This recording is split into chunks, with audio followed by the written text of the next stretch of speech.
Well, welcome again. We are continuing our conversation about Revelation. This is a continuation of the introduction part 2.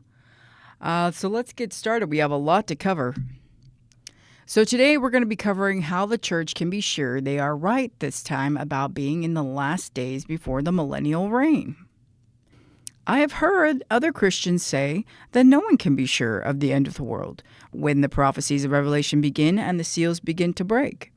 They say there have been so many Christians before us who thought they were living in the Great Tribulation and dealing with the Antichrist from the days of the apostles of Christ to the days of Hitler and the Holocaust.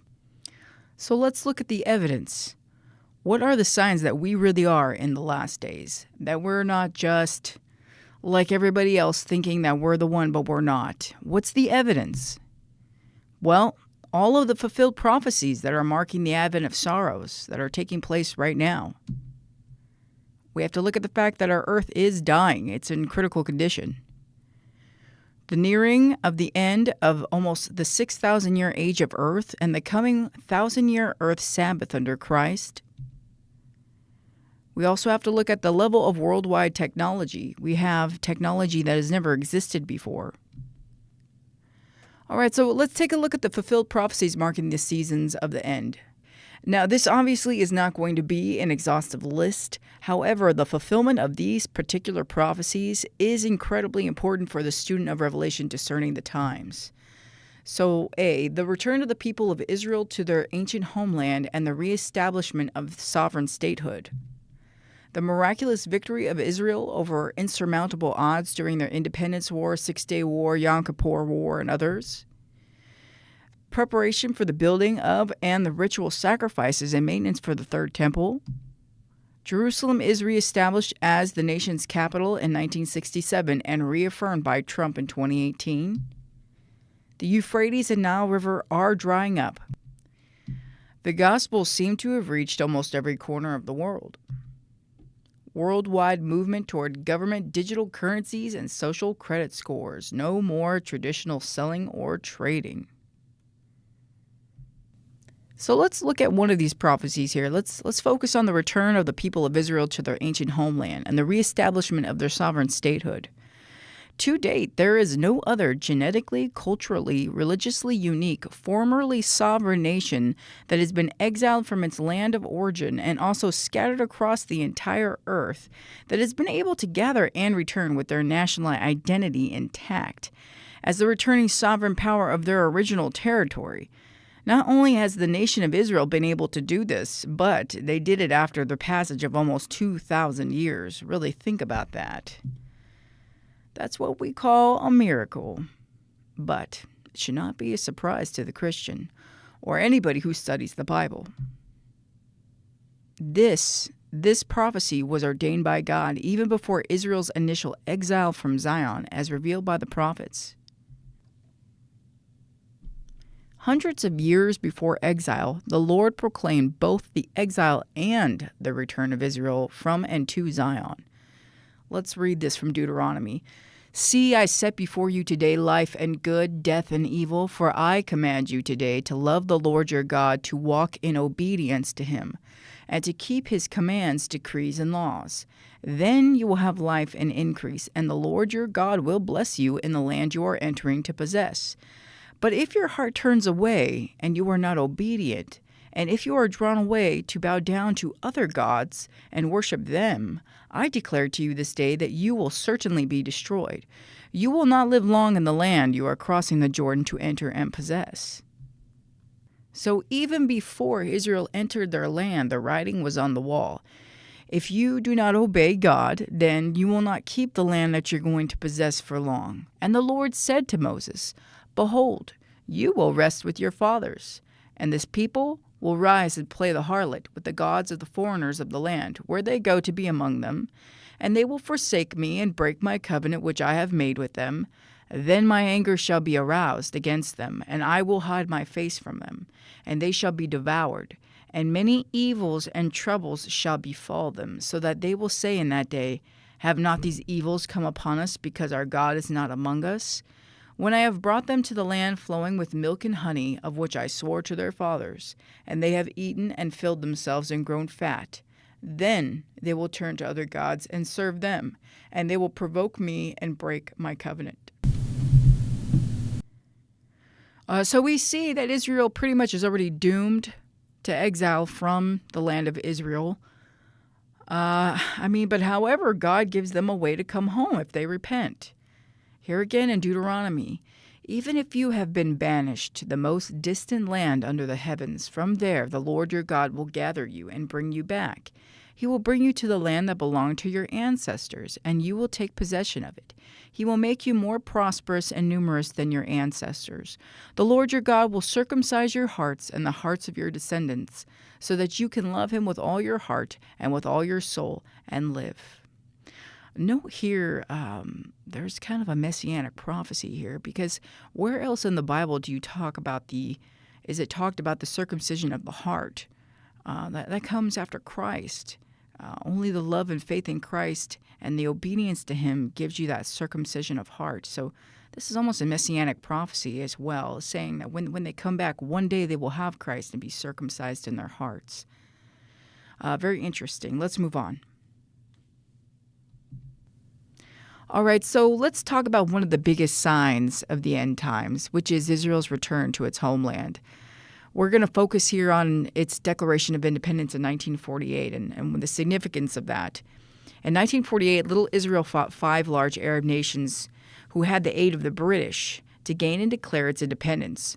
Following Israel's unbelievable victory, it was immediately recognized as an official independent nation by the United States and Russia. Against insurmountable odds, with a relatively small population and an even smaller military force, scarce munitions, without any foreign aid, and with the rest of the world protesting and the entire Middle East threatening their entire destruction, Israel regained its sovereignty in the Holy Land by the power and favor of God alone, in fulfillment of his promises, the prophecies. Talk about biblical proportion. This return was a huge step toward the realization of end-time prophecy, as the Jews must be present in Israel, have a third temple built, and be sacrificing there at the time the Antichrist rises to official power in the final world kingdom of Babylon before Christ. See Daniel 11.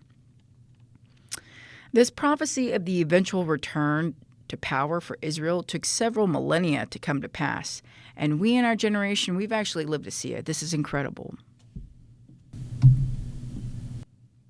So let's continue on this line of thought of Israel's return, and not only the return, but the fact that they've been able to maintain. Since the initial 1948 War for Independence, Israel has had to engage in several wars and endless skirmishes with the Muslim world of the Middle East. In 1967, Israel once again faced displacement and genocide when Egypt and the Arab nations, in a more concentrated, better organized campaign, announced destruction against Israel. If you study the events of this Six-Day War, you will be struck at the level of divine intervention that took place here to not only save the people of Israel, but to again grant them an impossible victory and further their territory even, including taking control of Jerusalem. There have been extensive articles and books written about the many miracles that happened during the 6 days of war. It ended before a 7th day of rest even. Just type in and Google miracles of the 6-Day War. Why bring this up?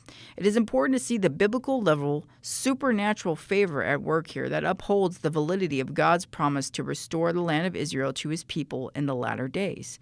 Now that it has been restored, it cannot be taken away from them again. This is really important to understand. It cannot be taken away again. The miraculous 6-Day War is a demonstration of this fact. This is the strength of the prophecies surrounding Israel and Revelation.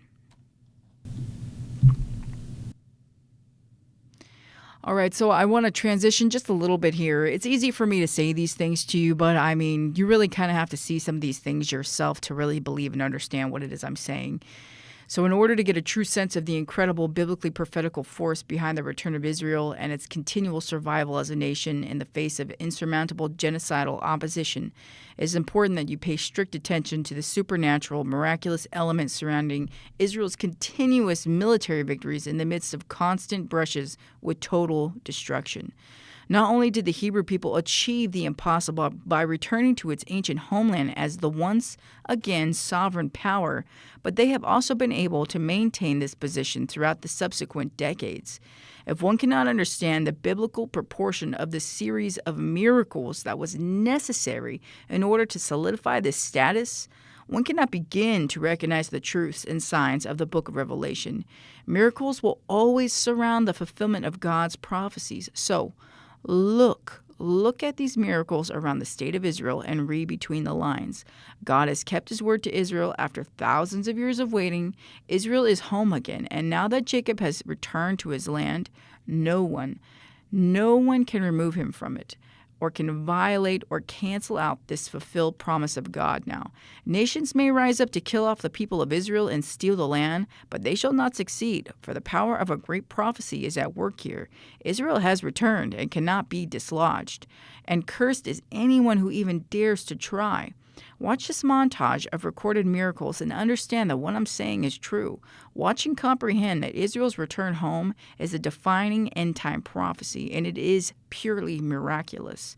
It is a prophecy that bears fierce power even to this day and signals for the return of Christ. For Israel's complete defeat and destruction are continually thwarted and will continue to be thwarted until the return of the King. So let's watch this montage. Israel declared a nation, and 12 enemy armies attack it one day later. They didn't have an army. I mean, they were merchants and shopkeepers and in the arts. They didn't have guns. They had a few guns. 12 well-armed armies attack them. They should not have survived from day one. My guest, Hollywood film producer Bill McKay.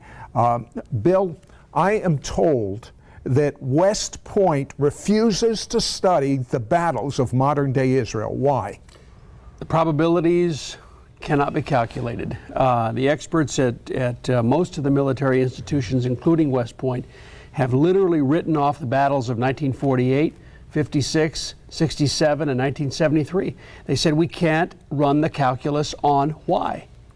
Is there anyone, to your knowledge, that gave Israel a chance of any of the modern-day Israel a chance of any of their major battles?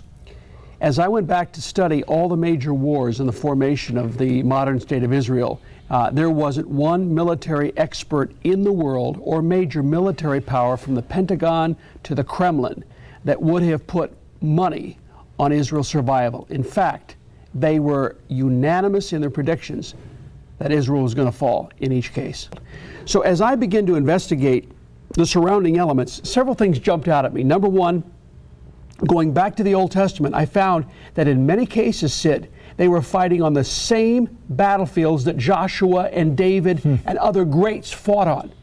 You had the same protagonists, the same antagonists, and the same supernatural methodologies employed by the Holy Spirit 2,500 years ago as you did in 1967 or 73. Good tactics or sheer luck just don't explain it.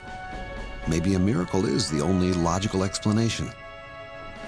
The entire British campaign in Palestine in World War I is filled with such unexplainable stories. Consider this incredible discovery. In Vivian Gilbert's journal, he observed that Britain's liberation of Jerusalem had fulfilled an ancient prophecy. 2,000 years ago, the prophet Daniel received a vision that Jerusalem would be delivered from its enemies in 1,335 years.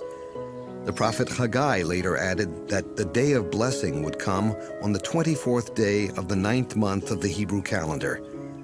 The date foretold by these two prophets was December the 9th, 1917. The very day the mayor of Jerusalem handed over the keys of the city to the British Army. Historian Yehuda Noblach put it this way: God makes history, makes the future too. My search for miracles in Israel feels more like a search for truth itself. What one man sees as just great luck, another man sees as nothing short of a miracle from God. Who's right? Perhaps it's like one historian told me, that God usually performs miracles in such a way that you can choose to believe or not. But some stories step outside the realm of good luck. You either have to believe or you don't. There's no middle ground. I'm meeting a former army commander in Jerusalem today with such a story from the Six-Day War in 1967.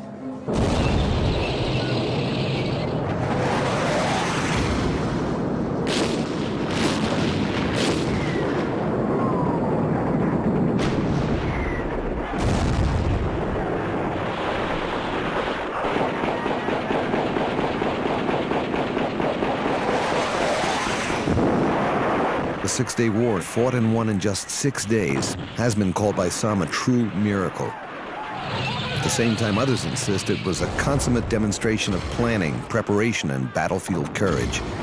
Whatever your position on miracles, it was certainly against all odds. 8 years after the War for Independence, Israel had again faced its neighbors in war in the Sinai and won.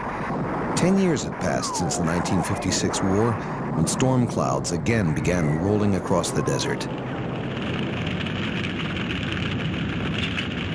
Throughout 1966, Jordan and Syria escalated attacks across their borders with Israel.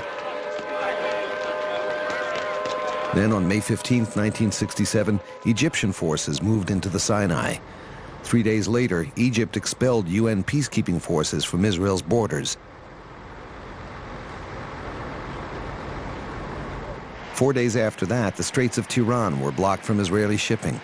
3 days later, on the 25th of May, the armies of Syria, Jordan, Iraq, and Saudi Arabia moved their troops to the borders of Israel. Egypt's President Nasser declared, "Our basic goal is the destruction of Israel."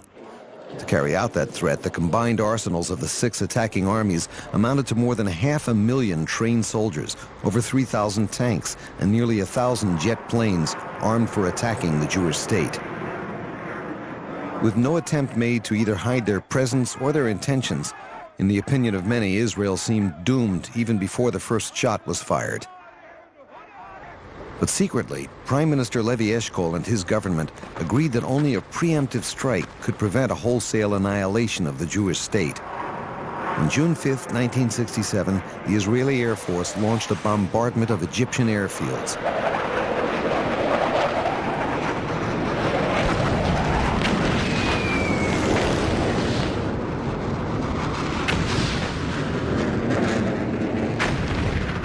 By the day's end, 298 Egyptian planes had been destroyed.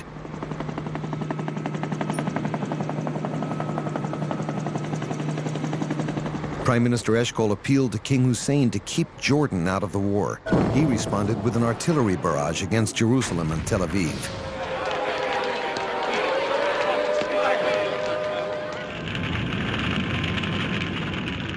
Among those determined to liberate Jerusalem for Israel's Jews was a young battle commander named David Yaniv.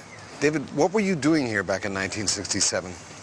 We came in here to find another route to come into the old city where we can use tanks. Because most of the operation was done by footwork, the paratroopers and so on. And we were trying to find a way where we can come in with tanks just in case. The scouting we did on the French Hill, looking down, because the roads were wider there, so tanks could come through. Of course, until the old city, that's when they narrowed again. חי, יניב. חכה רגע, רוצים לנוח. יופי. בקצב הזה הסיור שלנו יסתיים אולי אחרי המלחמה. אל תדאג, דוד. העיר לא תברח. כן? ולא נראה לי גם שהמלחמה תסתיים עד הערב. יופי. אני רק מקווה שגם בני דודינו הירדנים חושבים כמוך. תגיד, אתה באמת חושב שהם יכניסו לפה טנקים? לא, אבל אם הם יחליטו...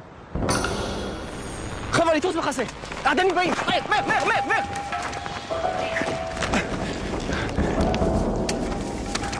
איפה יודעים שאנחנו פה? תגיד, זה משנה עכשיו? אני רואה כוח בסדר גודל של פלוגה. אולי יותר. תצמדו לקרקע כמה שאפשר, אולי הם לא הבחינו בנו. אין לנו ברירה. קבל לנו תחמושת. אפילו אם הייתה לנו זה לא היה משנה כלום.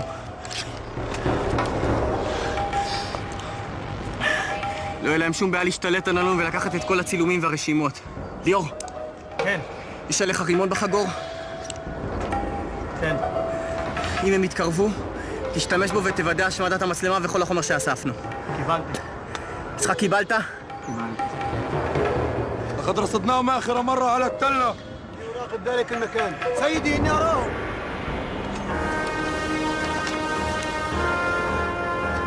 When they came to about, I would say about 200 meters, roughly, towards us, the next thing they stopped, and you could see there was this panic. And they started to shout.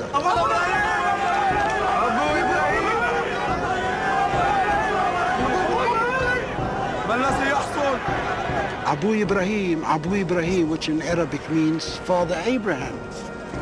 To us, it didn't mean a thing. We thought it must probably it's another Arab who came from the other side by the name of Ibrahim, which is a very common name.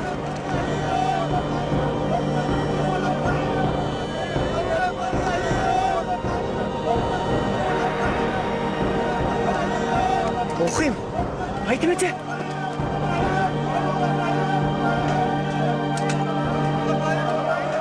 ברוכים!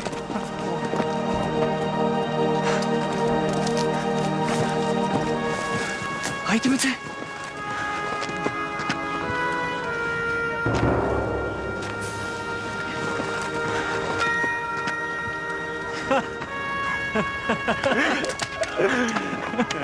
That really was unexplainable.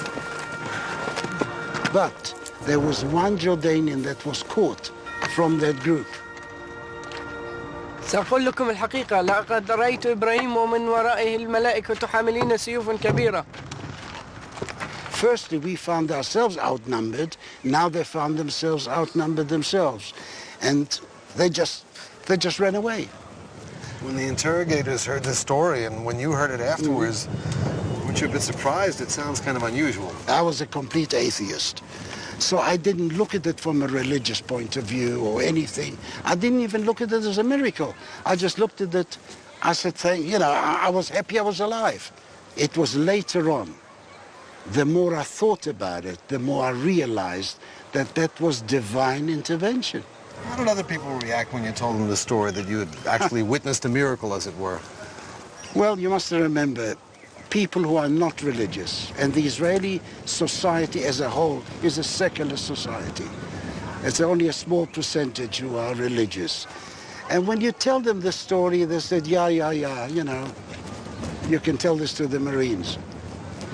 But the more you thought about it, and the more you told people what you experienced, I myself realized that I literally lived a miracle. How do you tell the difference between acts of human endeavor and miracles? How do you define that term, miracle? If you believe, then there is nothing to define. If you trust and believe that there is a power that is beyond you, which I believe with all my heart is a divine power, namely God, you don't go any further. You don't have to go any further because you trust him completely. Aryeh Yitzchaki is one of Israel's military historians. Aryeh, I've been hearing all these incredible stories of how, time after time, Israelis find themselves locked in battle in situations in which, by logic, they should be defeated, and yet they emerge victorious. Some of the stories are a matter of luck, a real luck, and you need luck in a war. Some of the other stories are a matter of professionalism, but some of them, I think 30% of them, are real miracles. Give me a specific example. In the Six-Day War, at the third night of the war, a big Egyptian division was in the way to Egypt again. They withdrew. The commander was Major General Yakut. In the division, there was 2 infantry brigades, 2 battalions of tanks, and some 72 artillery cannons. And on the road, there is 1 Israeli tank who's stuck. And the commander of the tank was Lieutenant Ovadia Yoshua. So this one Israeli tank is all on its own? Yeah. He was alone. Then he saw the Egyptian convoy came from the east to west, to the Middle Pass. He began to fire on them. At the first shot, he burned the tank Egyptian tank, and the second, another one, and he began to fight with them. He fight alone all the night with them and stopped them. After 5 or 6 hours, the commander, Ovadia, saw Egyptian general, go through him with a white flag. And he came to him and they gave him water, and the general said to them, I am Major General Yakut, the chief of the Egyptian artillery and the commander of the division, and I want to go with you to captivity, you know. I want to see your commander, the chief of the brigade, the commander of the brigade. And Ovadia said to him, there is no brigade. I am only one tank. You are lying. It's impossible. I fight with 30 or 40 Israeli tanks all over the night. And he told him, dear general, I am alone, you can see, alone in the desert. But where are all the other tanks? They are go to the middle? No. And he don't believe him. And then we take him to the camp prison in Atlit. And I came after the war to talk with the general. And I told him the story. And the general said to me, you are also lying like Lieutenant Ovadia. Where is all the battalion of tanks? And he don't believe us. It was a real miracle.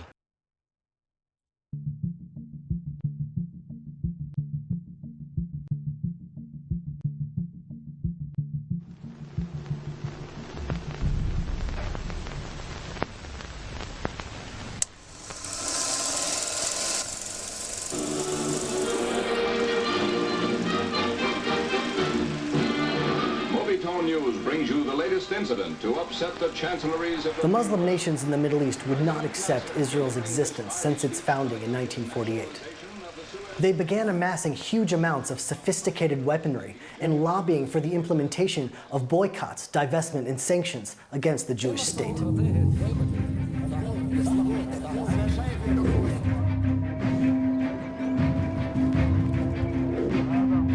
On the 15th of May, 1967, on Israel's Independence Day, a 3-week period began, which was one of the most tense and fearful periods in Israel's history. In direct contravention of international agreements, Egyptian leader Jamal Abdel Nasser removed the UN peacekeeping forces and began moving tens of thousands of soldiers and hundreds of tanks into what was the demilitarized Sinai Peninsula towards Israel's southern border. Egypt also blockaded the Straits of Tiran, an open international waterway which was essentially a declaration of war. Israel turned to the nations of the world, primarily to the United States, for assistance against Egyptian aggression, but somehow all Western countries decided to remain neutral. Very quickly, it became apparent that the promises were all but forgotten. Israel, with 2.5 million Jews, was left alone to face the might of the Arab nations. Egypt, Syria, Jordan, Iraq, and Lebanon formed a military alliance and began moving forces into Jordan towards Israel's borders. When the Arab countries realized that the world had abandoned Israel, many other Muslim countries were openly calling for the destruction of Israel. The will and means to murder millions of Jews were evident. Top IDF commanders expressed their concerns at the high price Israel was liable to pay in a war with the Arab world. Some military experts projected a toll between 20 and 100,000 lives. Israel prepared cemeteries all over the country, ready to accommodate many expected victims. Massive parks were prepared in Jerusalem, Tel Aviv, and other cities in case the cemeteries would have no more space.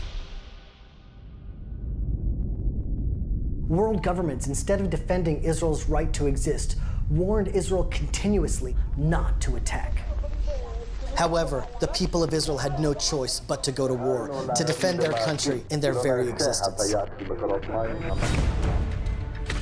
At 7:15 a.m. on June 5th, 1967, the IDF launched Operation Moked, Focus. Almost the entire Israeli Air Force was dispatched in a daring mission. Only 12 planes stayed behind. The risk of this operation was extraordinary, as the fighter pilots flew at an unprecedented low altitude of less than 20 meters above the ground. Egypt had the most advanced ground-air missile defense systems in the Middle East. Most of the Israeli jets were old and outdated French planes. If the Israeli jets would have been detected, many would have fallen, and Israel would have been left with practically no air force. And then, a miracle occurred. The most advanced Russian MiG jets that patrolled the airspace along the borders between Egypt and Israel were, for that one critical hour, grounded. Incredibly, at that very same time, the top commanders of Egypt, Jordan, and Iraq flew together to observe the Egyptian forces invading Sinai. The Egyptian officers had ordered all anti-aircraft units not to fire unless given a direct order as long as they were in flight. This created total confusion on the Egyptian ground as Israel struck exactly in that window of time. By 7:45 a.m., the high hand of Providence resulted in the Israeli Air Force reaching all the Egyptian airfields without even one plane being detected. More than 200 Egyptian planes, almost half of Egypt's fleets, were almost instantaneously destroyed, also bombing the runways and making impotent the mightiest air force in the Middle East. General Moti Hod, commander of the Air Force, said, "In my wildest dreams, I never would have conceived of such an incredible success." A second wave of Israeli jets were directed to Cairo to confront the remains of the Egyptian Air Force. And here, another miracle occurred, no less miraculous than the first. Even though Israel had lost the element of surprise and the anti-aircraft systems were operating with full capacity, Egypt was only able to hit one Israeli plane. The Israeli Air Force went on to destroy a total of more than 300 Egyptian planes, and every airfield in Egypt was neutralized. It was nothing less than a military miracle, seemingly impossible. And then, another miracle occurred. It was as if God hardened the heart of the Egyptian President Nasser, who continuously gloated about his glorious military victory over Israel. In the Arab media, President Nasser spoke of the end of Israel's air force and of the Egyptian tanks on their way to Jerusalem. Jordan, Syria, and Iraq believed these bombastic statements and wanted to join him in the great victory against the Jews.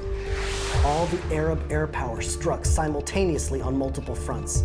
In almost any other scenario, Israel would not have been able to respond as quickly as it did. The timing was seemingly orchestrated to position Israeli jets exactly where they should be. Not in 6 days, but in 6 hours, the war was won. A biblical prophecy comes to pass as the forces of Israel sweep on in an astonishing triumph of strategy. After achieving air supremacy, her forces thrust like an avenging sword at the very heart of Arab self-confidence. And then, perhaps, the greatest miracle of all, a miracle Israel never expected: Jerusalem.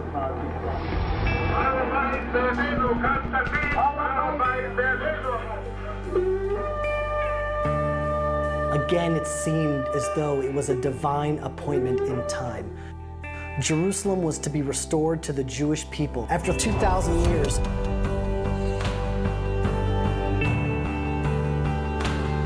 The enemies of Israel had twice as many soldiers as we did, 3 times as many planes, 4 times as many tanks. The odds were stacked against us on every military front.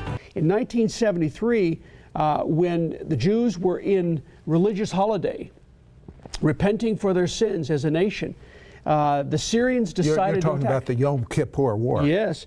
And young Kalani now, who was a little bit older, and a colonel, a commander, was sent desperately up to the Golan Heights to stop the Syrian armada from an advance, because the Syrians were planning to sweep down through the valley into Tel Aviv, realizing that even if the Israelis could pull out one of their great miracles and survive, if we can destroy the economic industrial base of Tel Aviv, then we've won the war, because the economics will be the finishing point for Israel. And Kalani knew that he and his 4 tanks were the only thing that stood between the utter destruction of Israel and the Syrian army. Good time for a miracle. Well, he was not necessarily looking for a miracle, but when he gave the orders for his 4 tanks to move directly into the face of 600 tanks 600? 600 Syrian tanks. How many did he have? 4. I said that's a good time for a miracle. All of the tanks, except for his, advanced forward. They were in a state of paralysis. And he said that when he was in that moment, he realized that what God had done for him and through him in 1967 when he was rolling through the deserts and he personally faced death. And by God's grace, he overcame the power of death. He knew then why he had been rescued for this moment. And the fear of death was no longer with him.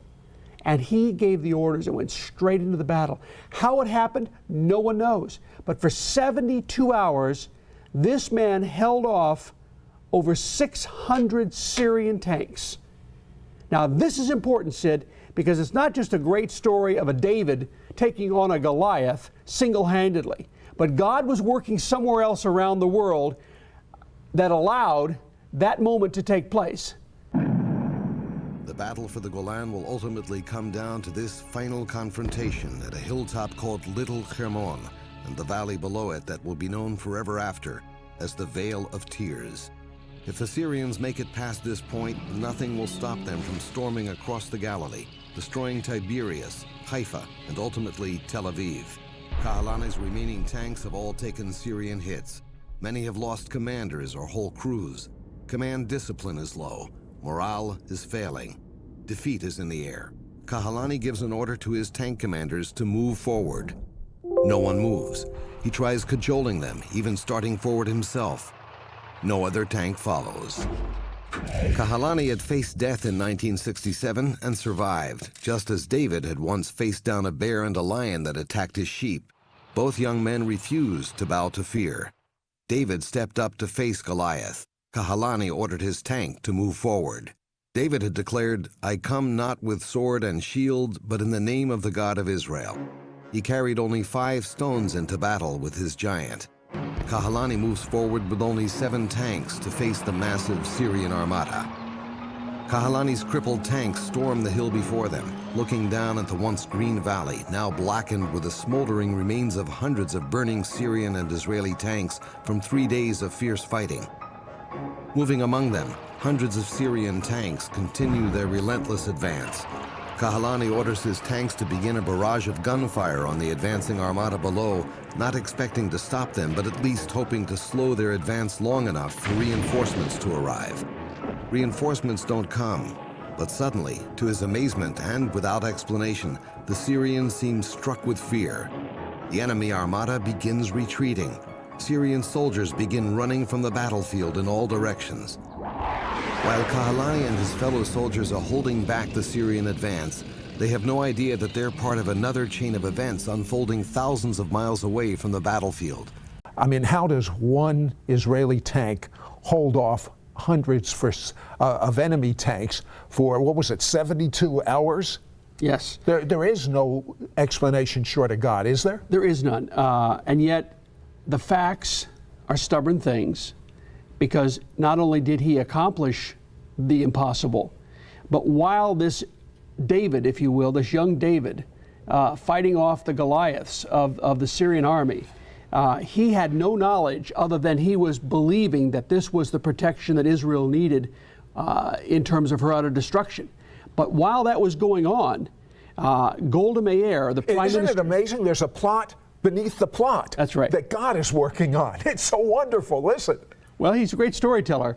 And Golda Meir was in a desperate strait because she and her generals had pretty much concluded they were going to lose the war. They were preparing for a government in exile. She had been negotiating with Henry Kissinger, who was a Secretary of State at the time. You would assume, because he was an Austrian Jew, that he would have had at least a modest predisposition for the Jewish position. No, he was the opposite. Well, his position was, at that time, let the Jews bleed a little. And so she... That was before there were open mics, but that was his position. That was his Sad position. To say, a Jewish Secretary of State. So she kept trying to go through protocol with Henry Kissinger and got nowhere with someone with a comment like that. Let's put this in a little bit larger context. This is Watergate. Richard Nixon is on the verge of being destroyed politically by his opponents and being brought down. Under the quid pro quo with Congress, He was to have no foreign adventures. All decisions had to go through the office of the Secretary of State, Henry Kissinger. And if he had a foreign adventure, that would put the nail on the coffin for his impeachment. And it would trigger the impeachment process. So there was a checkmate in terms of his power by Congress. And so Golda eventually exhausted every opportunity with Henry Kissinger. And she realized in that moment there was no other option except to pick up the hotline and call Richard Nixon. And Nixon told the following story. He said, I received a call from Golda Meir in the middle of the night. And he said, I sat on the edge of the bed agreeing to take the call. And she was pleading, Mr. President, Israel will not survive unless you give us help immediately. Now, he said something that was extraordinarily fascinating.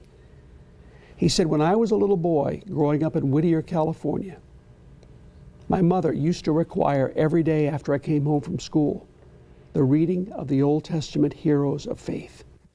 And he said, I came to understand and appreciate God's work among the Israeli people. And one afternoon, as she concluded her readings, she looked directly at Richard and said, someday, son, you're going to be in a position of enormous power. And with that power, you're going to be given the opportunity to rescue the Jewish people. And Sid, in that moment, he said, I heard my mother's voice as Golda was speaking to me. He said, I knew why I had been put in this office, and it was to save the Jews. Now, Richard, you could say whatever you want about the man. He was politically astute. He understood the consequences of the decision that he was about to make. And because of his mother's word, because of her love for the Jewish people, he decided then to stand with the Jews. And he said, Golda, what do you want? And she had a list. And she started down that list one item at a time. And he said, Golda, no need to even continue. He said, I'm going to sign an executive order right now. You call the chairman of the Joint Chiefs of Staff, and you are going to be given everything you want. And with that executive order, the greatest shipment of material, military material, was airlifted overnight. And that's the link between the 72 hours that Kalani, by the power of the Holy Spirit, bought for Israel and for Golda and for Richard Nixon. And that's the story behind the story. At this Yom Kippur War, there were some Israelis that were trapped, and you found an eyewitness about the minefields. Explain that again, and then we're going to see it. Sure. David Yaniv was a colonel in the IDF, and he was a commander of this small tank force surrounded by a Syrian armada of tanks. And he was in the middle of a minefield. So the options were absolutely limited. And he then ordered his men to get out with their bayonets and tediously go through the dirt to try to lift out these minefields and then disengage each and every mine systematically. How deep were the mines? They were over 30 inches deep into the soil. How do you find, I don't know anything about this, but how do you find all of these mines? You do it by simply getting down on your hands and knees and crawling through the dirt, and with your bayonet, like an archaeologist with almost a feather-like touch, going through to find it, because if you trigger one of these things, not only you, but your entire company would be blown up. But then a windstorm, which I understand is highly unusual, occurred. Tell me about that windstorm. Well, as David described it, he said that at that particular time of the year, and the ferocity of the storm was so great that those great Sherman tanks, he said, I stood next to my tank, and he said, I saw the thing rocking off the ground. And the wind was rocking a tank? A tank. And he said, by the time the wind passed through this valley, 30 inches of topsoil had been blown off of the land, and he said we could see every single mine. What's the probability of a wind of that magnitude? Well, even more important, at that particular moment in time. It's not that there aren't great winds, but at the moment that David needed it, his men needed it, the wind was provided by God. And he then saw the exit strategy because he knew where the mines were, and then they were able to escape. I'll tell you what. This changed the destiny of Israel. Let's look at this reenactment right now.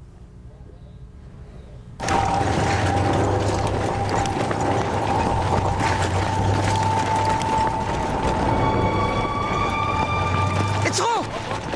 עצרו, אנחנו בשדה מוקשים! סמק! מה עושים עכשיו? שקט אילן, אתה רוצה להביא לפה את כל הצבא הסורי? זהו, אין כבר דרך חזרה. אבל אין שום סיכוי שנצא מהשדה מוקשים הזה בחיים. נו, לפחות נמות כולנו ביחד. זה לא מצחיק רף. יש כאן איזה 100,000 מוקשים. לא חייבים לסחול את הדרך שלנו החוצה. קדימה, להוציא את הכידונים ולעשות מה שלמדנו בתרגולת. קדימה, ברגע שמגיעים למוקש, אנחנו חופרים סביבו, מוציאים אותו בזהירות ומנטרלים אותו. זאת הדרך היחידה שלנו לצאת מכאן. קדימה. אם לא נספיק עד הזריחה... אנחנו נספיק עד הזריחה. קדימה. לפעול בזהירות.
The Jewish holiday called Yom Kippur. It is a time when Jews fast and pray that they'll be remembered in God's book of life for another year.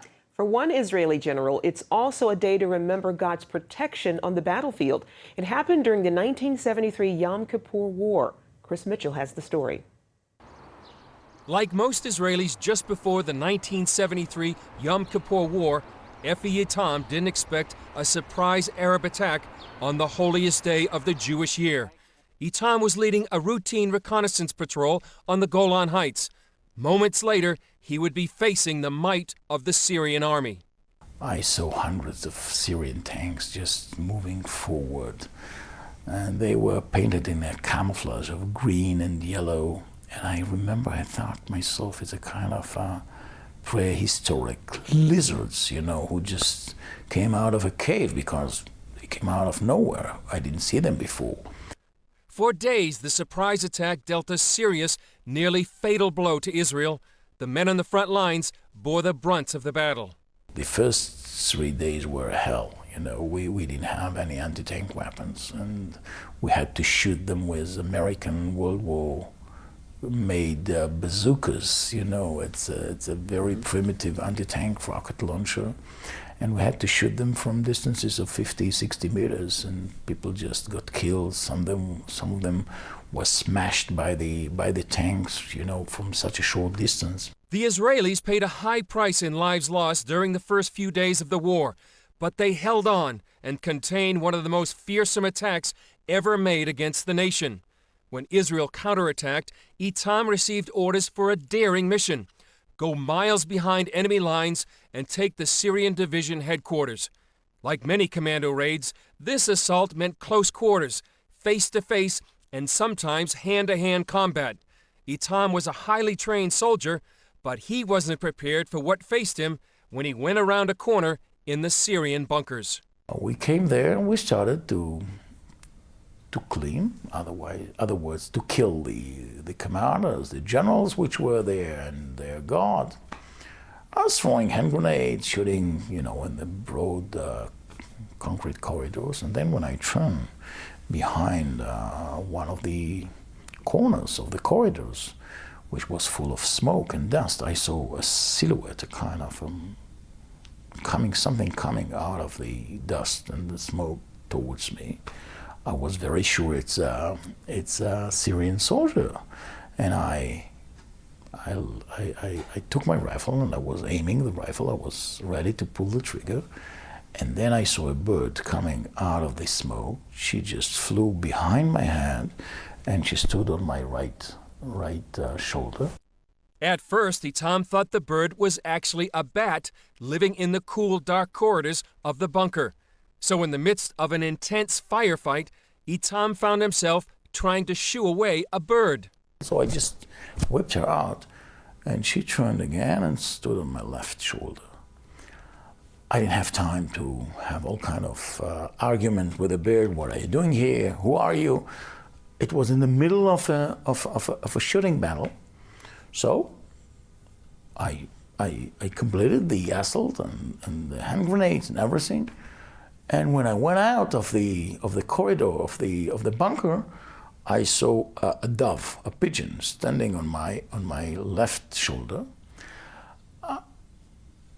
I just tried to let her out of my shoulder. She turned, and she was very determined not to leave me. I put my hand just like that, and she stood on my hand. Despite Itam's attempts to get rid of the dove, she stayed with him and his unit for the next 10 days in some of the most intense battles of the Yom Kippur War. During that time, Itam's unit appeared to have supernatural protection.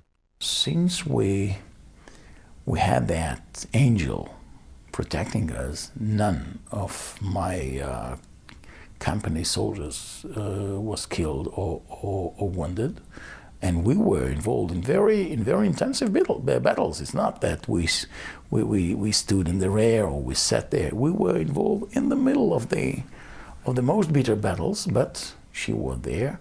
What was unnatural and very interesting was that even at the night, when we had night operations and night battles, where usually these birds, pigeons, do not move at night. They don't have a very good night sight.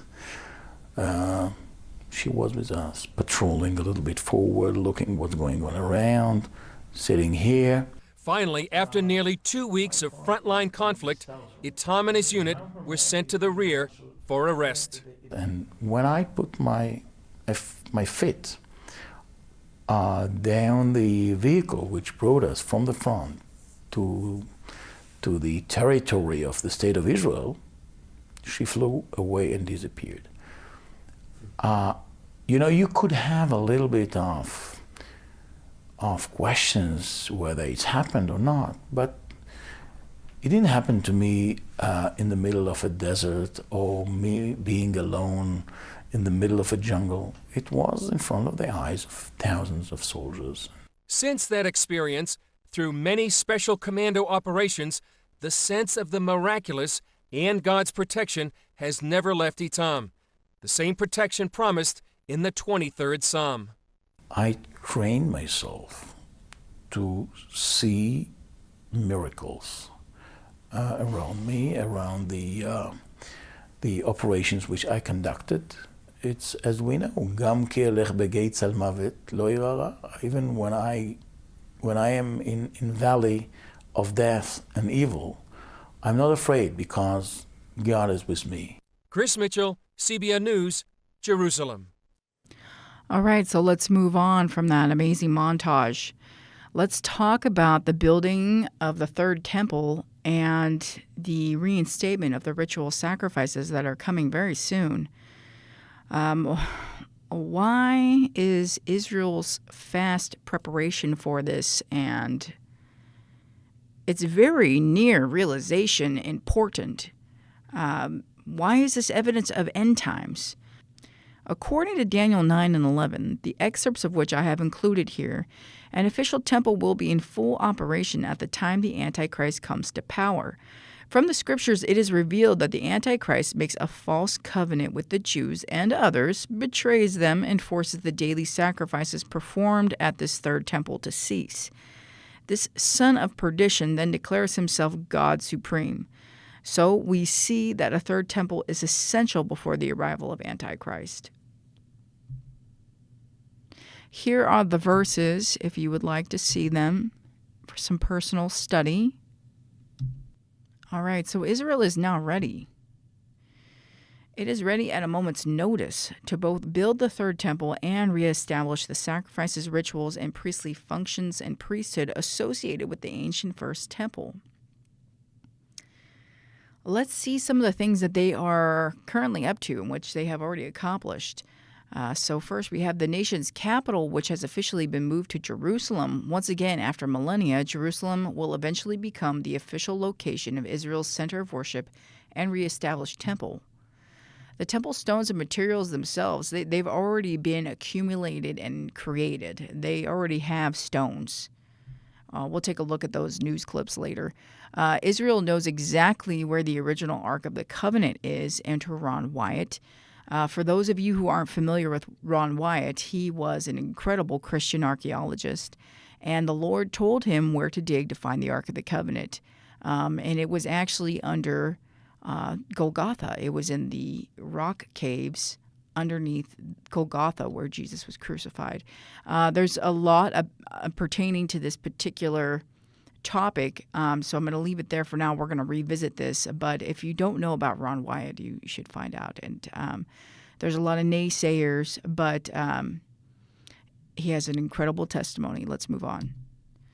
Okay, so the priesthood has been reestablished by the Israelites. They already have implemented DNA testing to see who is officially a descendant of Levi, the original high priest. They have recreated the priestly garments. They have perfectly biblically approved lines of animals now. They especially needed the red heifer for the rituals of purification of Israel, which they are now in possession of. They have the official bread baking and barley growing down, because you couldn't just grow anything or have any kind of barley or bread. You had to have a specific kind.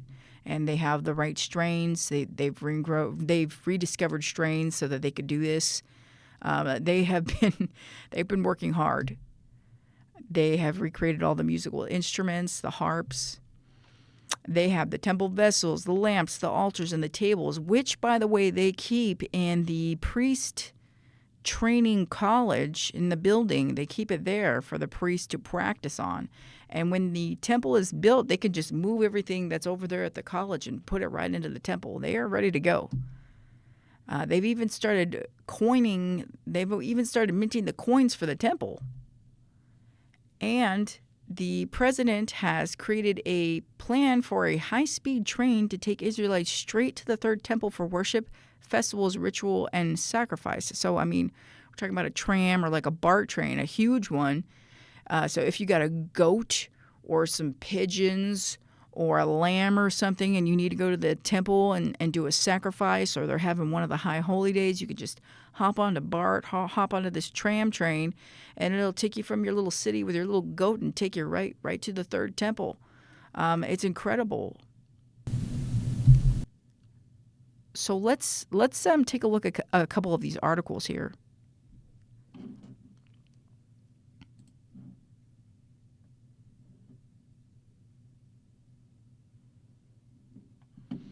So if you don't believe me, here it is.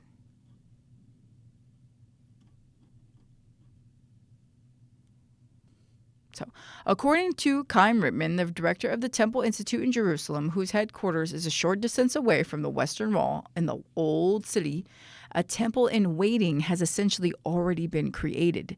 The Temple Institute is actively engaged in the research and preparation of the resumption of service in the Holy Temple to the extent of actually preparing operational blueprints for the construction of the temple.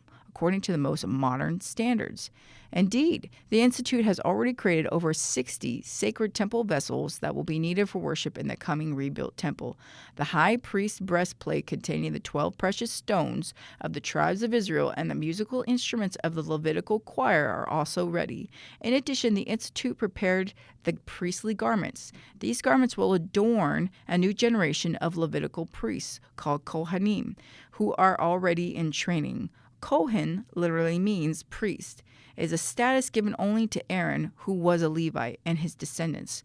Levitical priests, therefore, are those Jews who mark their ancestry back to the tribe of Levi and are descendants of Aaron, the brother of Moses. Today, Cohen is a common Jewish last name and indicates a possible connection to the bloodline of Aaron. While the Kohanim are charged with sacrificial duties, those Levites who were not descendants of Aaron were charged with caring for the temple as well as its vessels and furnishings. It has been close to 95 years since Jerusalem's chief Rabbi Cook was reported in a British publication to have established Torat Kohanim, a yeshiva, school for Orthodox rabbinic studies designed for the training of Levites to serve in a rebuilt temple. So we just scroll down here a little bit. This is the same article here. We're just scrolling down here. So, in 2009, a field school was built in Mizpah, Jericho, to prepare Kohanim priests and Levites for service in the Third Temple. In 2010, uncut stones were collected from the Dead Sea for the construction of the temple altar. Such pristine stones are believed to fulfill the injunction that such building material should be free from contact with metal tools. The Third Temple Academy in Mizpah, Jericho is about a 20-minute drive from Jerusalem on the road that leads to Jericho and the Jordan Valley. By building a replica of the temple, the school has been able to give the priestly students a hands-on experience of temple sacrificial worship. Kohanim are also being trained to perform the regular temple duties or the daily Tamid service that is performed in the Holy Temple. Let's see here. We're going to keep scrolling. Participants, some dressed in full priestly adornments, carried out the service step by step as prescribed through the Torah. Let's see. So here we go. They're resuming the giving of offerings. You see them. They're all practicing at the school. They're using the actual tools that are going to be used in the temple. They're getting comfortable with them. They're practicing. They're in their priestly garments. Let's see.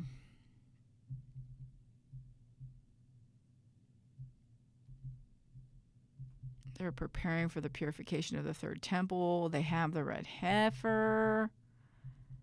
And this is interesting about the laying of the Third Temple cornerstone. In building the temple, only blocks dressed at the quarry were used, and no hammer, chisel, or any other iron tool was heard at the temple site while it was being built.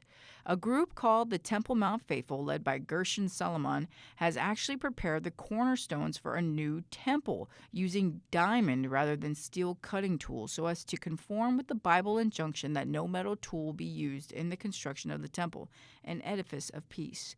The 6-ton stones have been consecrated with water drawn from the biblical pool of Siloam. For the last several years, Solomon and his followers have attempted to place these cornerstones on the Temple Mount, but each time they have been stopped by the Israeli police.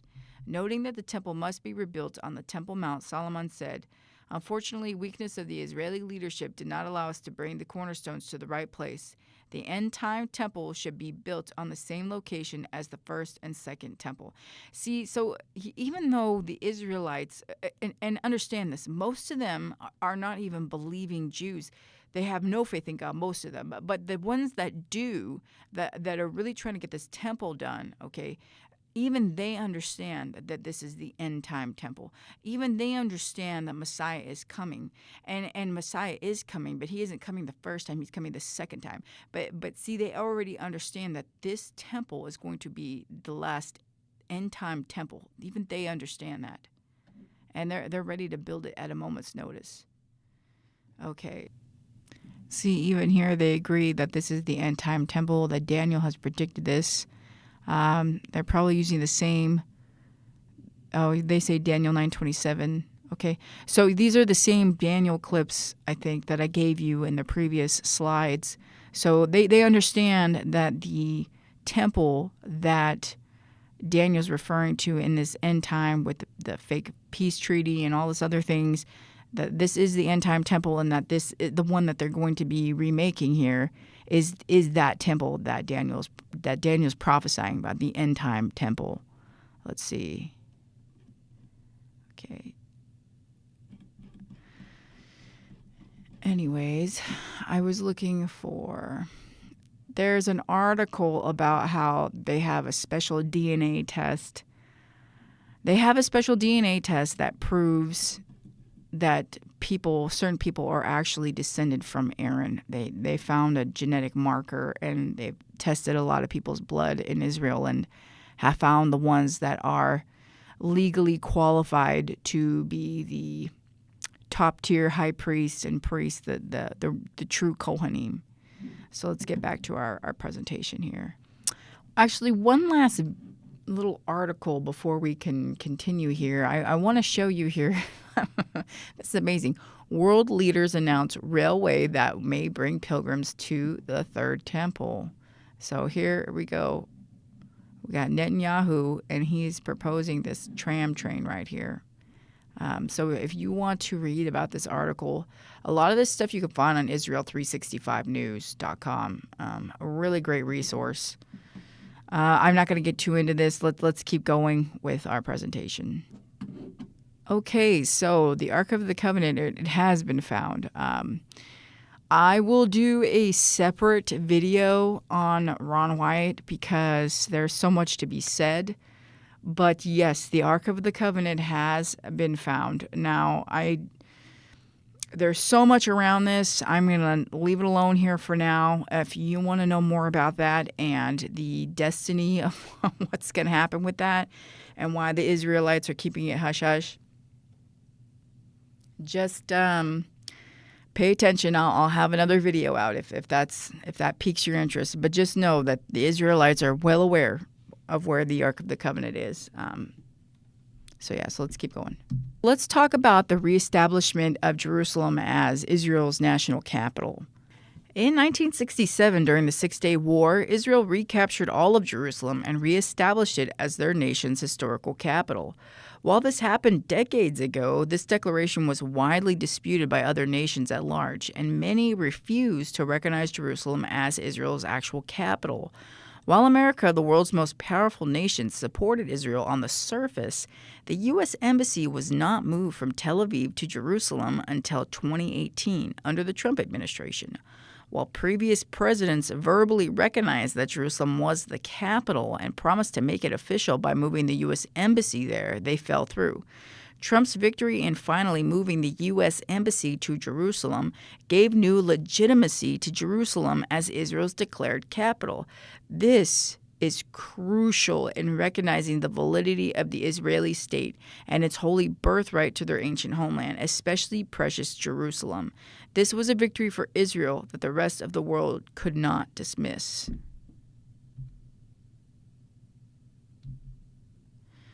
But I want you to notice something else here.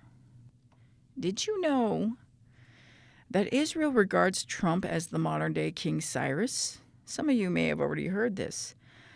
King Cyrus, the most powerful world ruler of his day, who, after Israel's 70-year exile in Babylon, recognized Jerusalem as the capital of the Jewish people and allowed them to return home and rebuild the city and temple. He even supplied much of the funding to do it. In a similar fashion, from 1948 to 2018, 70 years following Israel's declaration of independence, again, the world's most powerful king, President Trump, recognized the Jewish nation's statehood and right to their capital, Jerusalem. This not only helps to put an end to the nation's tenuous existence, but what is most important for Israel, this action was the unspoken approval by the world's leading power to commence construction of the Third Temple in Jerusalem, just as in the days of King Cyrus. This is the most important reason the Jews have likened Trump to Cyrus. If you don't believe me, if you don't believe that what I'm saying is true, that they don't think of Trump as Cyrus and he's not instrumental in bringing about the Third Temple, look at this coin here. In Israel, a half-shekel temple coin was even minted, commemorating Trump as the modern-day King Cyrus. If this doesn't highlight the significance of these events in the minds of the Israeli people as a definitive marker of being one step closer toward their anticipated third temple and arrival of Messiah, I don't know what would.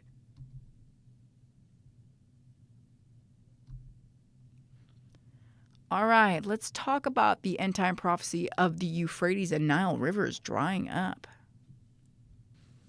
There is a prophesied wrath to come on both Assyria and Egypt in the last days. As a matter of fact, I think it's pretty obvious that those curses have already commenced. We're seeing them take place little by little.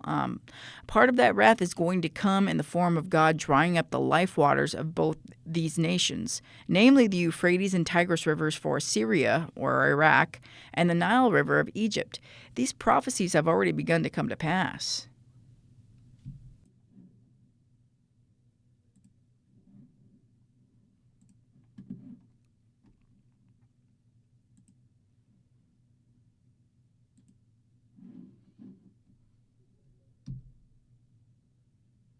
So before we go any further about this prophecy concerning the rivers of Tigris, Euphrates, and the Nile, I really want to touch on a concept called double fulfillment. So there are thousands of prophecies in the whole Bible, and many of them are not just fulfilled once or even twice, but many times actually. It's kind of a ripple and just like God, just kind of endless. There's layers and layers and layers to the Word of God. And also there are layers and layers of truth of reality and layers and layers within prophecy. So the fact that many prophecies, and for all we know, maybe all of them in some way, fashion, or form, but the fact that, we know at least there's some that have multiple points of fulfillment, that this concept is called double fulfillment. Some Christians call this dual fulfillment. In Revelation, for instance, we see that it is spiritual Babylon that takes over the entire. In Revelation, for instance, we see that it is spiritual Babylon that takes over the entire world in the last days. Spiritually speaking, in the last days, Satan takes the place of Nebuchadnezzar as king of the world via the Antichrist. That being said, the Old Testament prophecies outlining the wrath to be poured out on Babylon not only refer to the Babylonian kingdom of the Old Testament days, but also of the final Babylonian kingdom of the days of Revelation. The kingdom might not officially be called Babylon by whoever's running the world in the at the end of everything, but God calls it Babylon. We see that sometimes a prophecy, therefore, can be fulfilled twice. This can be called double fulfillment again. This mirror effect between the past and future takes place all throughout Scripture if you read carefully. For instance, the Old and New Covenant of the Law and Jesus, Moses going to Canaan versus the saints going into the Promised Land. It has to do with the timelessness of God and consistency of His character, God's divine clues that yield the shadow of bigger things to come, and how future generations of a people bear the guilt and blessings of the previous generations. In this last instance, understand that people are not seen by God merely as many individuals broken up. He does see them as that, but it's more. He regards them also as one unit, all of humanity as like this single personality, having a common ancestor connected to a particular place on earth. Note that God often refers to the people of Israel as Jacob, or as the man Jacob who he renamed Israel. A nation is considered a person, more or less. Therefore, sometimes he calls Israel Jacob, and sometimes he calls them Israel. Biologically speaking, we are our forefathers through the code of DNA, each descendant acting as a branch or a slight variation from the tree that is the original code. This is why original sin carries the pain of death to us all, the first and costliest generational curse. In a double fulfillment prophecy, the second time a prophecy is fulfilled, it is usually to a fuller and more intense extent. The first time it is fulfilled, while it may be severe or powerful, It will always point to something greater to come, like the old covenant that pointed to the new covenant, or the law unfulfilled that pointed to the coming grace through Christ, and the law fulfilled through Christ. All the Passover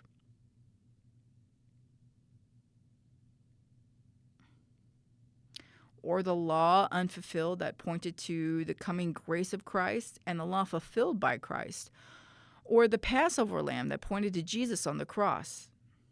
I say all this that you may understand that the Old Testament prophecies given concerning ancient peoples are often also meant for future generations at an assigned future appointed time, usually for the end of days. As it concerns wrath, often prophecies begin to take place at one point in time, only to be completed at later points in time. These prophecies of wrath are long-running curses, or rather wrath that was started in the past and will be completed or come into its fullness later. This is an important concept to grasp when looking at the Old Testament prophecies of wrath surrounding Assyria and Egypt, and this is why I'm bringing up this concept now. Once the most beautiful, glorious, and powerful nations on earth, they are not anymore. They're like dust. They're just barren wastelands almost. The prophecies of ancient times came to pass, and now the evidence of their punishment is apparent in their current inferior existence, just in terms of their land's lack of grandeur and its financial diminishment. But God is not done exacting his vengeance on these two nations, and that's what I'm trying to emphasize here.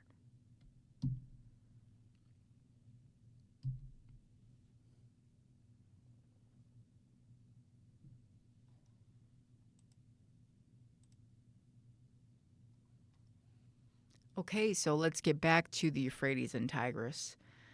Just take a look at some of these photos that I've included here. Pretty striking. You can see the reservoirs in the Euphrates. This was years ago. I mean, this is 10 plus years ago. You have on the left side of the reservoir pictures, you have a 2006 picture of the reservoir versus a 2009.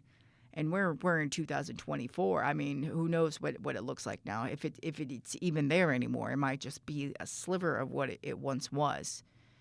And read these scriptures here. The Lord will dry up the gulf of the Egyptian sea, Aqaba Gulf, with a scorching wind. He will sweep his hand over the Euphrates River. He will break it up into 7 streams so that anyone can cross over it in sandals. Revelation 16:12. The sixth angel Revelation 16:12, the sixth angel poured out his bowl on the great river Euphrates, and its water was dried up to prepare the way for the kings from the east. So people crossing over on dry land. So what's happening here? Well, Turkey has a dam. They have several dams, actually, and it's choking off at the headwaters. It's choking off Assyria's water, in so many words.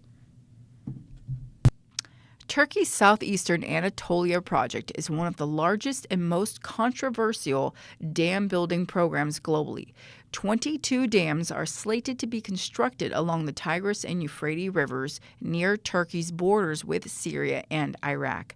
The project has attracted the ire of countries across the Middle East since its inception because of the impact it will have on critical water supplies. In recent months, Ankara has commenced filling the Ilısu Dam, the largest dam in the proposed network, further focusing attention on its actions and inflaming already tense relations with its neighbors. And that's from the Maritime Executive. And that was from years ago. I don't even remember what year that was from, but that's from a while ago. Ilısu Dam and hydroelectric power plant contributed $51 million to the country's economy by producing 750 million kilowatt hours of energy in 3 months. Ilısu is the second largest dam in the country after Ataturk Dam and is in the first place in the world in terms of filling volume. Wow.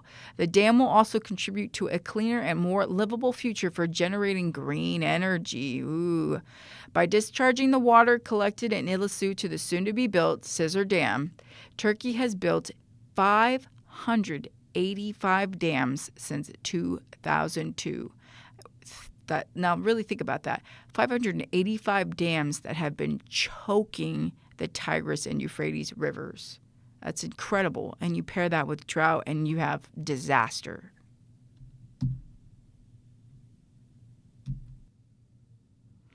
So between the dams, drought, and limited groundwater, the Middle East is pretty much doomed. It's even being reported that the rivers won't even exist by the year 2040. Because of the consistently decreasing rainfall over the last 3 decades, it is estimated that by 2050, the Middle East will face 120 plus degree Fahrenheit weather 200 days out of the year. That's 2/3 of the year.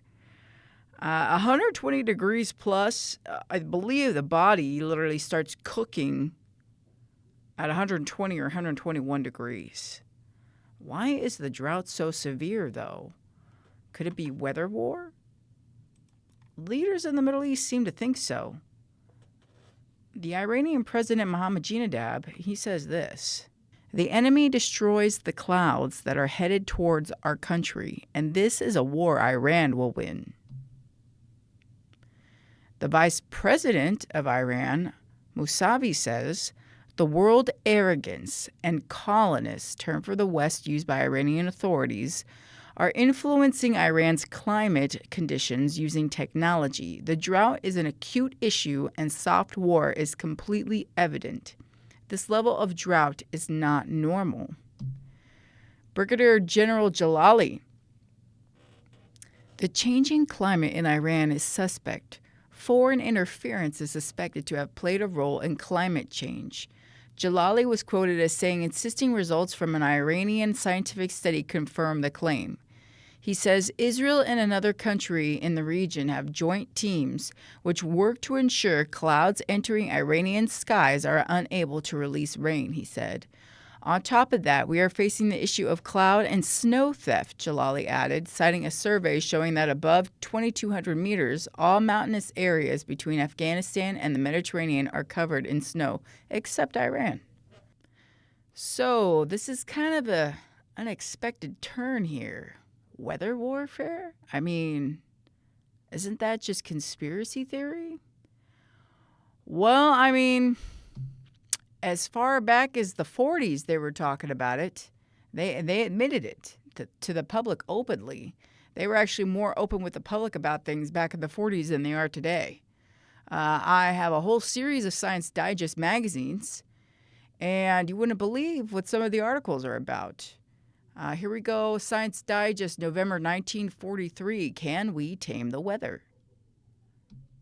Here's another one from April 1944, Science Digest, the weather as a war weapon. Science Digest, August 1946, rainmaker will blast fog. Science Digest, November 1947, making weather to order. Science Digest, October 1950, are rainmakers wrecking our weather? Science Digest, November 1951. Did rainmakers change the weather?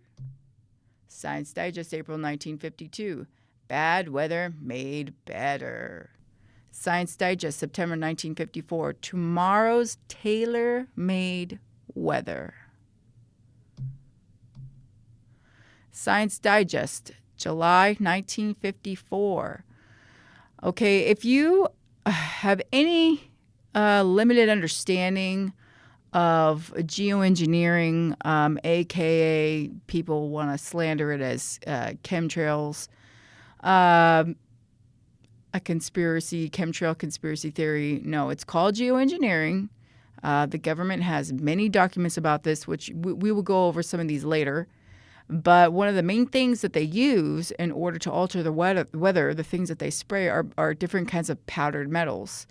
And here we go. We have another article from July 1954, Science Digest. Powdered metals work wonders. Science Digest, July 1955. Can cloud seeding stop storms? Science Digest, February 1957.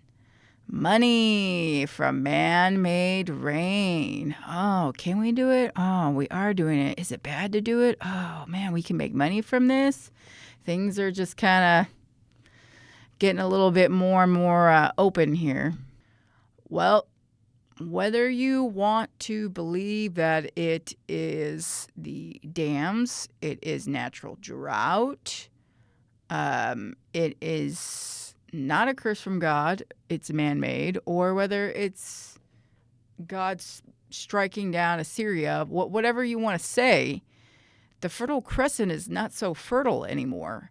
These are actual pictures from Assyria, and this is incredible. Where there used to be river, now it's a wilderness. It's dust. Iraq, the world's #1 exporter of dates, won't be exporting much of anything anymore. The fish are all dying from low water levels, high saline levels, and the pollution.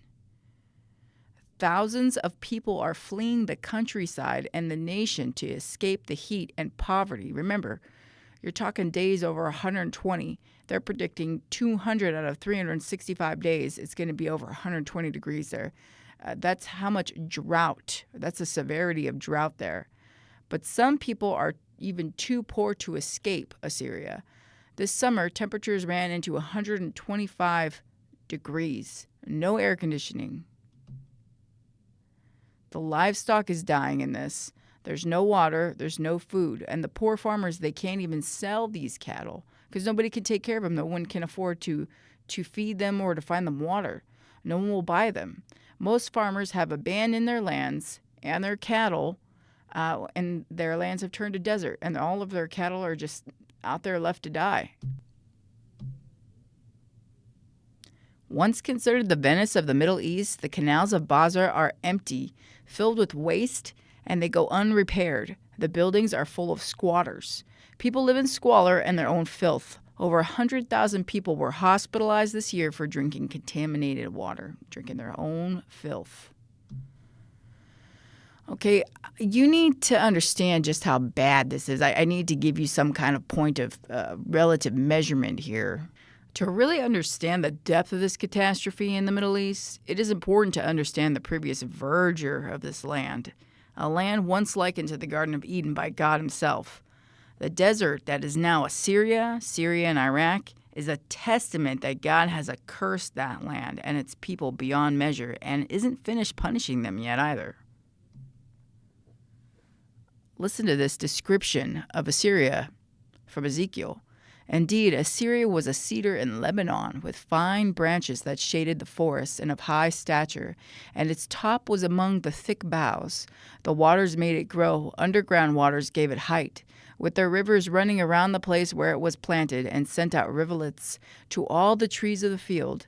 Therefore, its height was exalted above all the trees of the field. Its boughs were multiplied, and its branches became long because of the abundance of water.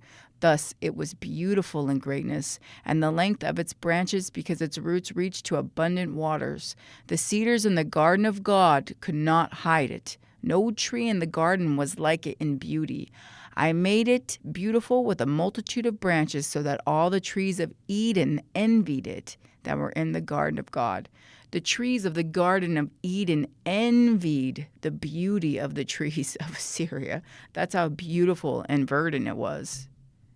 Well, the Tigris and Euphrates are not the only life-giving rivers being dammed today. Unfortunately for Egypt, Ethiopia is damming up the Nile. Ethiopia completed their huge dam in 2020 and has begun to fill it. They have stemmed the flow of the Blue Nile that feeds into the main Nile River, supplying both Sudan and Egypt. Without the Nile, all of Egypt will die. It is Egypt's only source of fresh water. Egypt is terrified that the Blue Nile, which feeds 50 to 80% of the water going into the Nile, will be cut off completely, as Ethiopia has already begun to fill the dam while still refusing to come into an official agreement with Sudan and Egypt that would ensure certain protections to the well-being of the downstream nations. Sudan supports the dam in hopes that it will be a source of cheap Ethiopia electricity. Ethiopia is promising to provide Sudan with cheaper electricity if they let them dam up some of their river. And it will help to prevent unwanted flooding in some places, Sudan hopes. However, the dam may not provide the cheap energy that's expected. Egypt and Sudan are already ravaged by drought, and the Nile is already shrinking. The dam could be the end of both countries.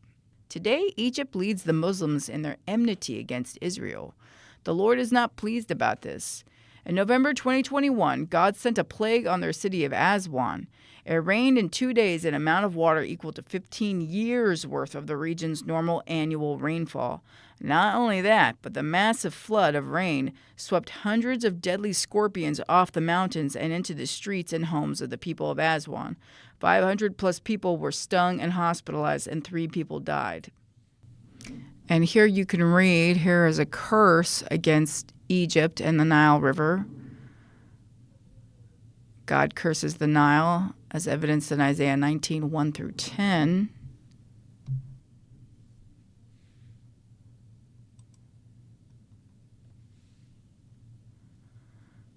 Okay. But what is the relevance of drying these rivers? The Euphrates, Tigris, and Nile? What is God up to? Besides a curse, besides just wanting the people to suffer because of their evil, what is going on here? Well, there's something else.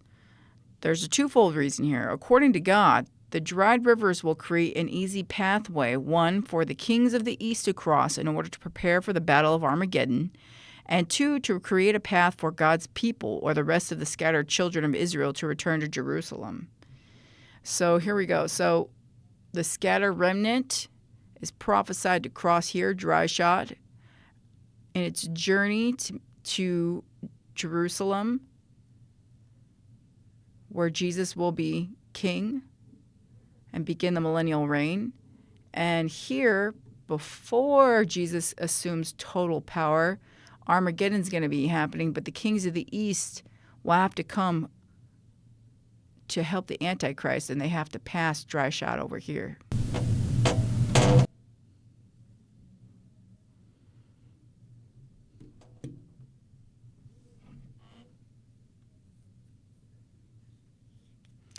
So essentially, the drying of these rivers are in preparation for the return of the king. So the drying of the Nile is preparation for the people returning to Christ, trying to meet him after the Battle of Armageddon, coming to Jerusalem to abide under his authority, his kingship. And the Tigris and the Nile are preparing for Armageddon.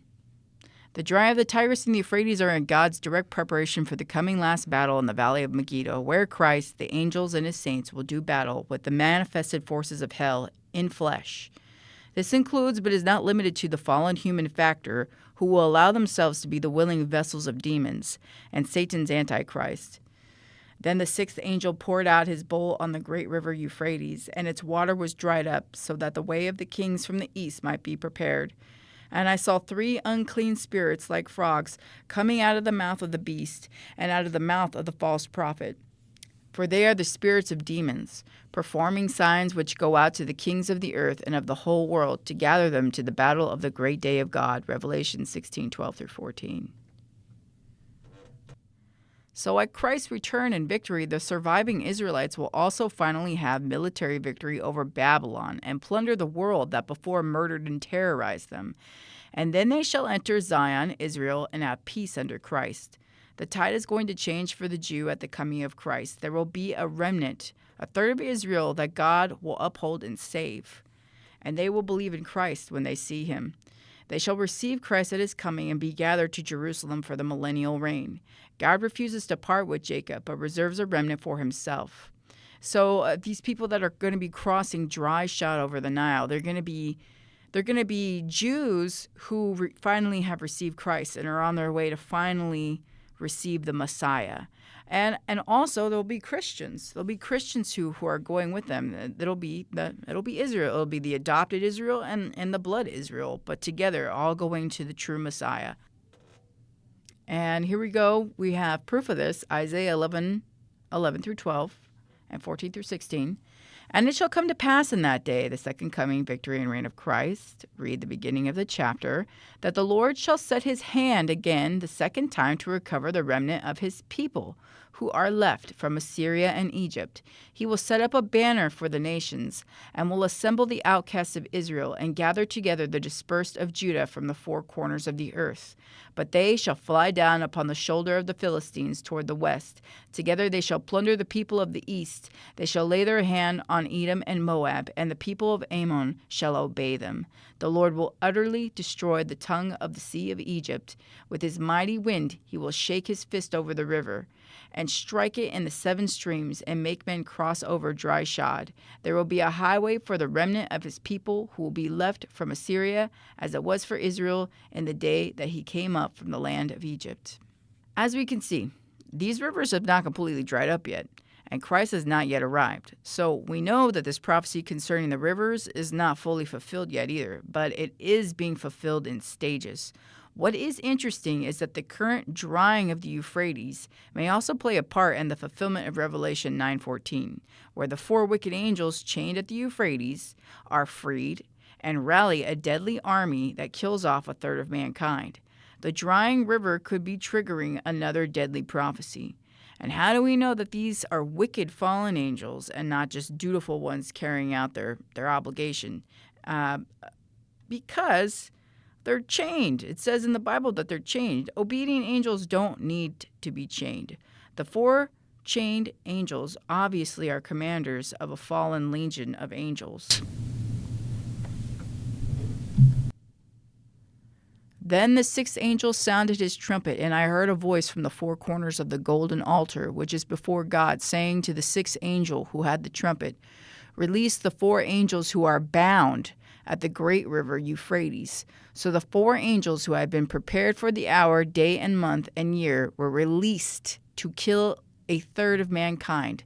Now the number of the army of the angel horsemen was 200 million. Well, after seeing the life waters dry up in major nations, and that men are playing with the weather and playing God, it's a fair question to ask, well, who's really controlling and orchestrating the weather and these crazy goings-on around us? Who's bringing about this strange and terrifying future that we seem to be walking into? Is man manipulating events so that it manifests the prophecies of Revelation? Or is God manipulating things? We're going to go over this issue further in detail later. Suffice it to say for now that whether a natural disaster or a natural event is instigated by man or has nothing to do with the manipulations of man, God is always in complete authority. Man could manipulate nothing without the Lord's permission. Why the Lord permits the wicked to do what they do is a matter we shall discuss more in depth later.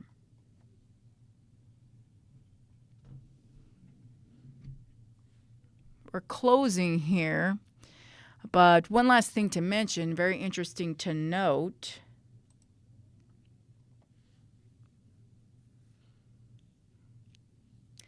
The Muslims, they believe, according to their hadith, a collection of writings containing sayings of and biographical stories about the Prophet Muhammad, that the Euphrates River will dry up before the end of time, and that there will be a mountain of gold unveiled. But for every 100 people that try to obtain this gold, 99 of them will die trying. The hadith is second in authority to the Quran among the Muslim people. Here you go. You have the story right here. I pulled this from the Quran Foundation. And there is more.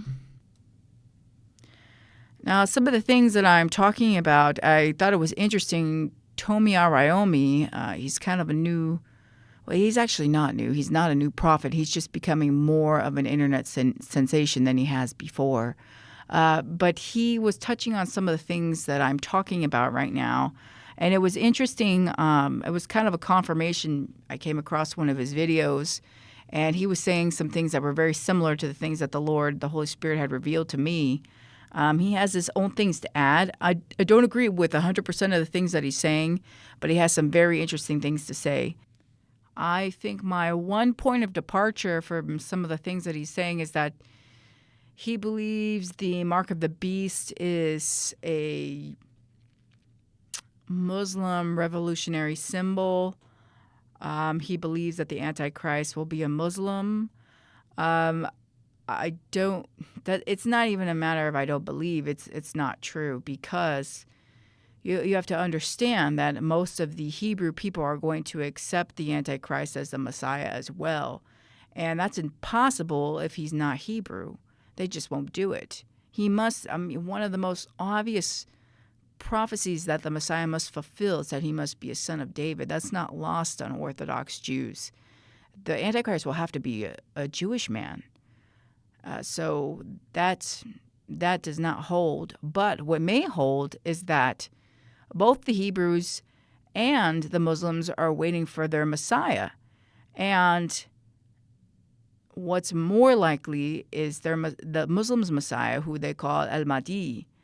The Al-Mahdi may very well be the false prophet, and the Antichrist must be a Jew. But that would be my only point of departure. Other than that, I feel that it would behoove anybody to listen to this prophet's words about things that are happening. He's a very good man, and I hold him to be a real prophet. I just want to back it up a bit because I didn't really go over this, but it's very interesting because the Muslims call the last war to basically end all of existence. They refer to it as the Al-Kubra. And it's pretty much the equivalent of our Armageddon. And it's interesting because the person that they describe as the devil who they're going to be fighting fits the description of Christ. So it's very interesting. It almost seems that the Muslims will be joining forces, absolutely for sure, with the Antichrist to do battle against Christ, who they will see as a devil. Very interesting. On that note, we're going to wrap up this section of end-time prophecies concerning Israel and the Middle East. And we will continue talking about how we can be sure that we are the generation living in the days of Revelation, according to the prophecies that are currently being fulfilled. So join me next time. May the Lord guard and keep you.